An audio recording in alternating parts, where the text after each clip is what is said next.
شادی میں میاں بیوی کا برابری کا رشتہ ہے۔ اب آپ کہیں گے یہ کیا بات آپ نے کی؟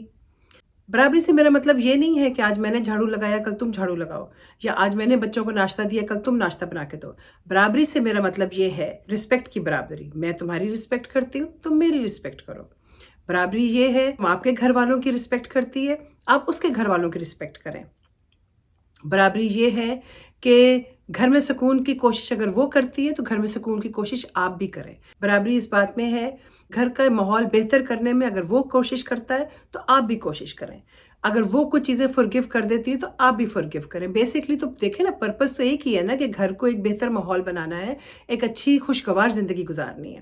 تو خوشگوار زندگی گزارنے کے لیے دونوں کو برابر چلنا پڑے گا، دونوں کو برابر ایک دوسرے کو عزت دینی پڑے گی، برابر ایک دوسرے کو پیار دینا پڑے گا۔ یہ نہیں ہو سکتا کہ بیوی جو ہے وہ آپ کی عزت کرے اور آپ بیوی کو گالیاں نکالیں، یا بیوی جو ہے وہ گھر کے سارے کام کرے اور آپ گھر کے اس کاموں میں کیڑے نکالیں اور اس کو باتیں بنائیں کہ تمہیں کھانا اچھا پکانا نہیں آتا، یا تمہیں گھر صاف نہیں رکھنا آتا، یا تمہیں بچے ٹھیک سے پالنے نہیں آتے۔ اگر آپ کو کوئی شکایتیں ہیں تو آپ بیٹھ کے اپنی بیوی سے بات کریں اور اپنی بیوی کا ہاتھ بٹائیں۔ کئی بیویاں جو ہیں وہ کام کرتی ہیں، جیسے میں کام کرتی تھی تو میں صبح 7 بجے اپنا سٹور کھولا کرتی تھی۔ میرا بیٹا جو ہے، بڑا بیٹا جو ہے، اس کو میں تیار کر دیا کرتی تھی، وہ اسکول چلا جاتا تھا اور اس کے بعد میں سٹور چلی جاتی تھی اپنے۔ تو دوسرا میرا جو چھوٹا بیٹا تھا، جو فیصل تھا، وہ چھوٹا تھا، وہ اس کی کلاس کوئی 9 بجے شروع ہوتی تھی، اس کا اسکول 9 بجے لگتا تھا۔ تو میرے میاں اس کو اس وقت تیار کر کے، اس کو چھوڑ کے تو پھر اپنے کام پہ چلے جایا کرتے تھے۔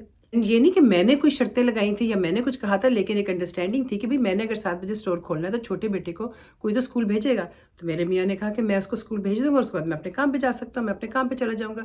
میں اس کے بعد جلدی آ جاتی تھی اور میں پھر گھر میں کھانا وغیرہ بنا کے رکھتی تھی، تو جب میرے میاں آتے تھے ہم اکٹھے بیٹھ کے کھانا کھاتے تھے۔ ایک مل جل کے ماحول کریٹ کیا تھا۔ میرا خیال ہے یہ برابری کا ماحول تھا، کیونکہ ہم دونوں برابر ہو کے اپنا گھر چلا رہے تھے اور ہم برابر ہو کے اپنے بچے پال رہے تھے۔ اس کو شادی میں برابری کہتے ہیں۔ کئی دفعہ لوگ اوفینڈ ہو جاتے ہیں کہ جی مرد جو ہے وہ کیوں ہاتھ بٹائے، یا مرد جو ہے وہ کھانا کیوں پکائے، یا مرد جو ہے وہ بچوں کو کیوں دیکھے۔ خاص طور پہ ساسوں کو بڑی تکلیف ہوتی ہے۔ میرا بیٹا جو ہے وہ تو بیوی کے نیچے لگ گیا ہے۔ بات یہ بیوی کے نیچے نہیں لگ گیا، آپ کا بیٹا اپنا گھر چلانا چاہ رہا ہے، اس کو گھر چلانے میں یا تو آپ اس کی مدد کریں، نہیں تو پھر آپ ان دونوں کو، میاں بیوی کو، چلانے دیں اپنا گھر، کہ آپ کے بیٹے کی زندگی ہی بہتر بنے گی جب وہ اپنی بیوی کے ساتھ مدد کرے گا، اپنے بچوں کو دیکھے گا، اپنے گھر کو سنبھالے گا، تو اس کی اپنی زندگی آپ بہتر بنائیں گی جب آپ اپنے بیٹے کو یہ انکریج کریں گی۔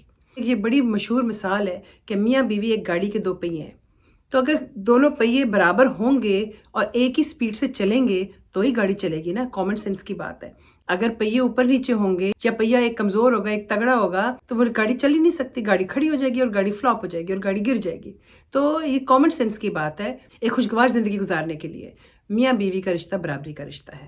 یہ میرا میسج بڑا سمپل ہے، آئی ہوپ کہ یہ بہت سے لوگوں کو جن کو پہنچنا چاہیے ان کو پہنچ جائے گا۔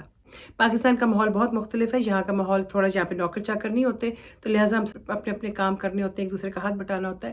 لیکن پاکستان میں جہاں گھریلو ہیلپ ہے، وہاں پہ بھی میاں بیوی کو ایک دوسرے کی ہیلپ کرنی پڑتی ہے بہت ساری چیزوں میں، تبھی آپ کی زندگی آگے بڑھے گی۔ میری دعا ہے کہ سب کی زندگیاں خوشگوار گزریں۔